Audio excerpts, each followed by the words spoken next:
नौकरी, मजबूरी या शौक, सीधी सादी सी रोली की शादी सिड से तय होती है। शादी के बाद तुम नौकरी करना चाहोगी? नहीं नहीं, बिल्कुल नहीं। वैसे मैं ये नहीं कहती कि नौकरी करना ठीक नहीं है, लेकिन पर्सनली मैं ये सोचती हूँ कि मैं गृहिणी बनूंगी। हाँ हाँ, क्यों नहीं।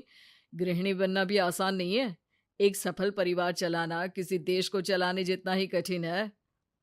रोली को सिड का साथ और बात दोनों अच्छी लगती है, और फिर वो दिन भी आ जाता है जब दोनों की शादी हो जाती है। शादी के बाद ये क्या, सारा दिन किचन कपड़े और चार दीवारों के आगे पीछे घूमती रहती है। जा बाहर निकल कर देख, कितनी स्मार्ट लगती हैं वो औरतें जो नौकरी करती है। हाँ, अच्छी तो लगती है सासू माँ, लेकिन मैं नौकरी नहीं कर सकती। मेरा मन घर के कामों में ही लगता है। अरे मेरी बेटी तो कमाती है, अपने को फिट भी रखती है और सास को भी खूब शॉपिंग करवाती है। अच्छी बात है ना सासू माँ। मैं तो जो है उसी में संतोष मान लेती हूँ। बरकत होनी होगी तो इसी में भी हो जाएगी।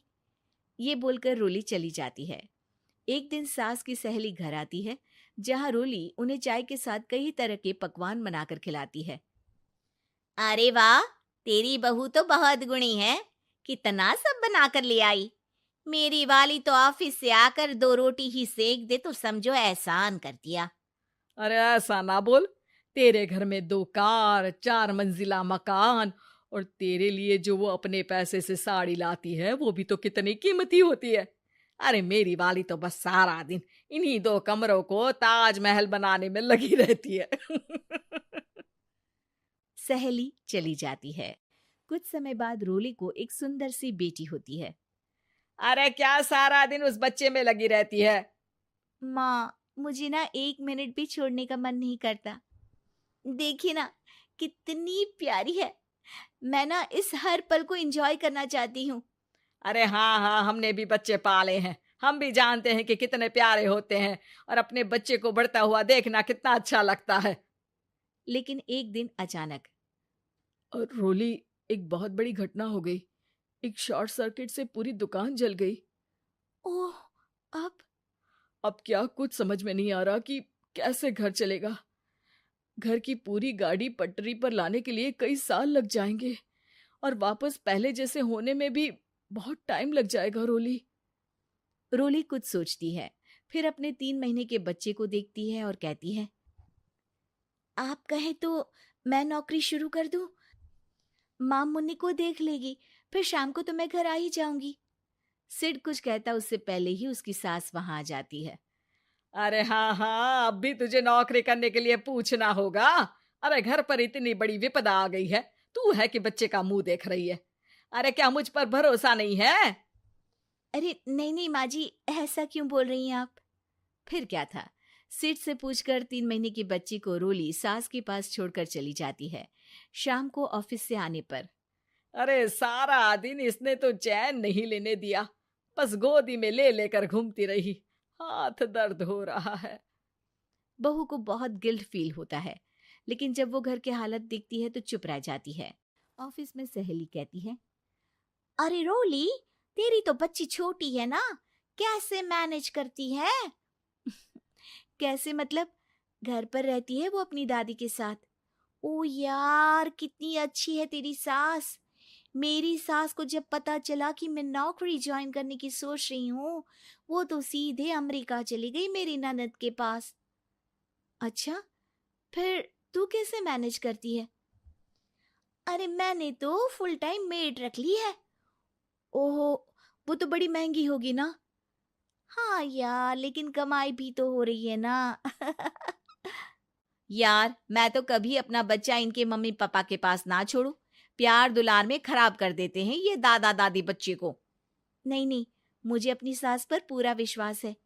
जो मेरे पति को इतनी अच्छी शिक्षा के साथ बड़ा कर सकती हैं, वो मेरी बच्ची को कभी नहीं बिगाड़ेगी।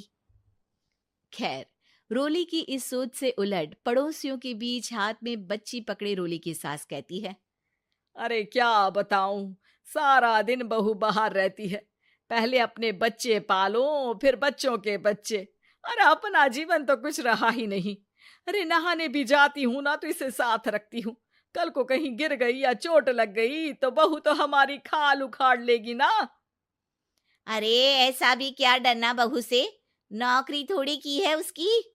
अब क्या बताऊं, पढ़ी लिखी लड़कियां हैं आजकल की। चलो चलती हूँ, सब्जी बनाने का वक्त हो गया है। बच्चे आएंगे तो खाना तो बना मिले। सास ये बोलकर वहां से चली जाती है कि तभी रोली ऑफिस से घर पहुंचती है। बाहर पड़ोसियों को देखकर, नमस्ते आंटी जी, कैसी हैं आप? अरे बहुत अच्छी हूँ, लेकिन तेरी किस्मत तो सबसे अच्छी है। क्या सास पाई है, मोती दान किए होंगे तूने।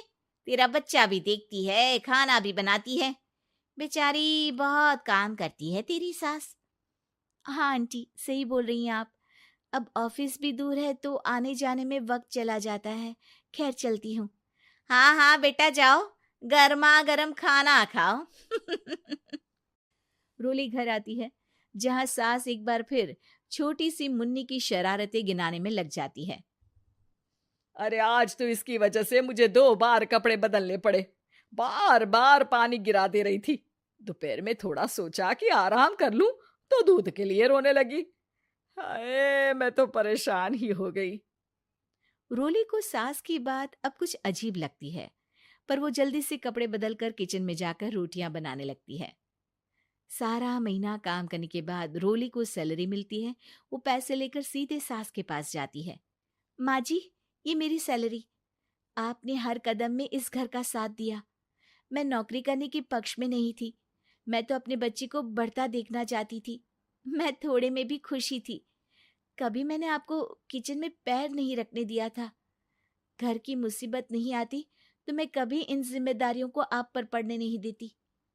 अब सास समझ चुकी थी कि उसकी गलती कहाँ है। हाथ में पैसे देखकर कहती है, मैं पढ़ी लिखी नहीं थी तो पति ने भी कभी पैसे हाथ में नहीं रखे।